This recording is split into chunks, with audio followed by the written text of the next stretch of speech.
beautiful na Brenda, mukhang ibang nararamdaman. Iyak ka. Iyak. Pumunta sa garden ang mga housemates para sa kanilang face paint task. Unang gagawin, pumili ng kulay ng face paint that best represents your personality. Violet po. Kasi po yun yung favorite color ko. Dilaw po. Ang dilaw. Ano yung kulay niya? Matingkad at saka maliwanag. Susunod ang fun part.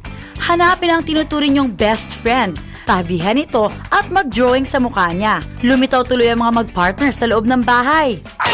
Kung happy na sina Brenda sa kanilang face painting activity that morning, iba naman ang reaksyon nila ngayon. Meron ako ipapapanood sa inyo.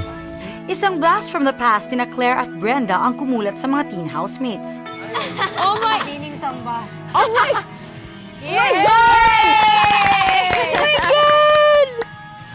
Wag po! Wag naman na po! Tama na po! Wow, cute! Ang cute! Pero ang beautiful na Brenda, mukhang ibang nararamdaman. Iyak ka. Umiiyak. Ang ganda nga eh. Oo nga. Oo. Tingnan mo.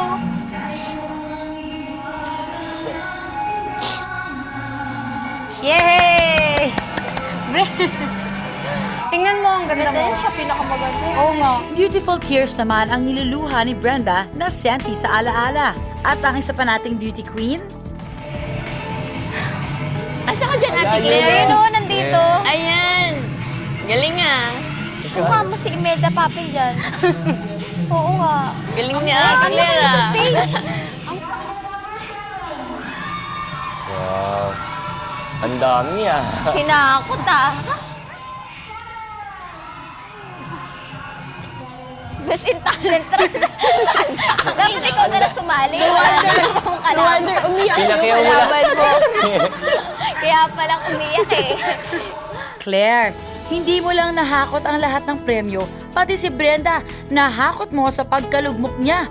Paano mo nagawa yan, Claire? Sinasabi nung mga kasama ko, kasi ikaw lang yung maitim eh, kaya napapansin ka. Kasi lahat sila mapuputi.